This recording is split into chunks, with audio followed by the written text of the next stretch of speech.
আল্লাহর রাসূল বলেন আনা খাতামুন নবিয়্যিন লা নবিয়্যা বাদি, আমি শেষ নবী, আমার পরে আর কোনো নবী আসবে না। যুগে যুগে আল্লাহ পাক শুরু থেকে হযরত আদম আলাইহিস সালাম থেকে যত নবী দুনিয়ায় প্রেরণ করেছে, এক নবীর পরে আরেক নবী, এক নবীর পরে আরেক নবী, এক নবীর পরে আরেক নবী। কখনো এমন হয়েছে একই সময়ে একাধিক নবী পৃথিবীর মধ্যে জীবিত ছিলেন? বলেন না সুবহানাল্লাহ।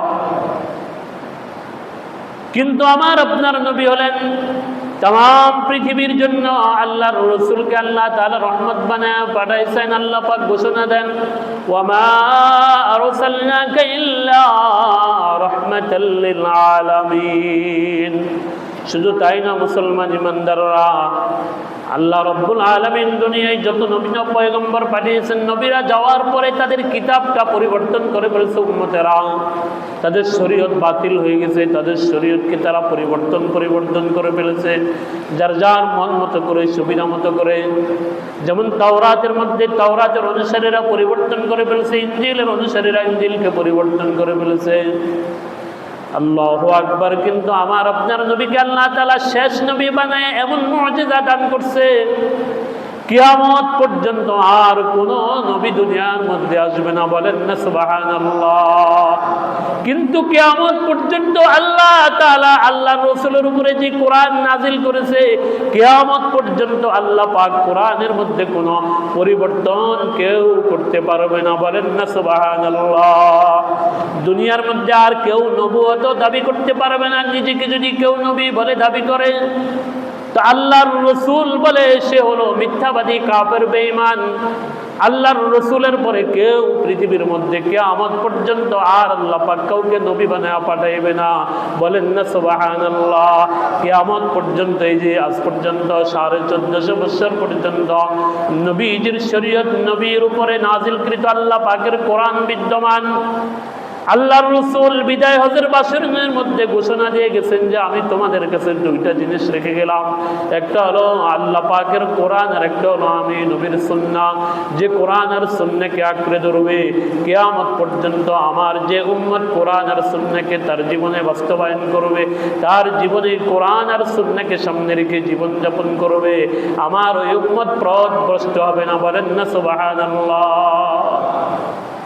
অথচ অন্য নবীদের হালত, নবী চলে গেছে, নবীর উম্মতেরা কিতাবকে পরিবর্তন করে ফেলছে, শরীয়তকে পরিবর্তন করে ফেলছে, জায়েজকে নাজায়েজ বানিয়ে দিয়েছে, নাজায়েজকে জায়েজ বানিয়ে দিয়েছে।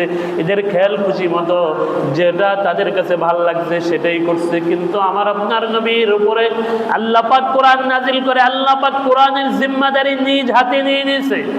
আল্লাহ পাক ঘোষণা দেন ইন্না নাহনু নাযালনা যিকরা ওয়া ইন্না লাহু লাহাফিজুন।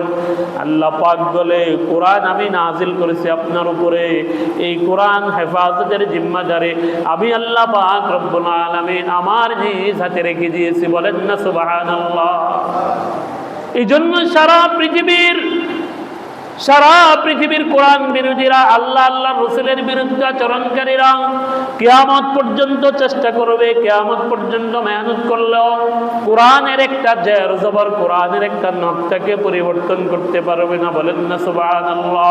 শুধু তাই না, সারা পৃথিবীর কোরআন বিদ্বেষীরা, ইসলাম বিদ্বেষীরা, ইহুদি খ্রিস্টানরা, নাস্তিক মুরতাদরা মিলে যদি মুসলমানদেরকে নিঃশেষ করে দেয়, কোরআনকে যদি পুড়িয়ে দেয়, কোরআনকে যদি পৃথিবীর ভূখণ্ড থেকে মুছে দেয়, আল্লাহ পাক রব্বুল আলামিন কোরআনের এমন মুজিজা দিয়ে রেখেছেন।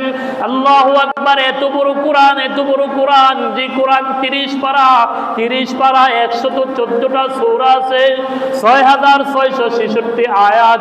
আল্লাহ পাক রব্বুল আলামিন পৃথিবীর মধ্যে আল্লাহ পাকের এমন বহু বান্দার সিনার মধ্যে, হাজার হাজার লক্ষ লক্ষ কোটি কোটি বান্দার সিনার মধ্যে পবিত্র কালামে পাক আল্লাহ পাক এমন ভাবে সংরক্ষণ করে রেখেছেন, তারা সূরা ফাতিহা থেকে সূরা নাস পর্যন্ত বিনা লুকমায় শোনায় দেওয়ার মতো বহু হাফেজ আল্লাহ পাক পৃথিবীর মধ্যে রেখে দিয়েছেন।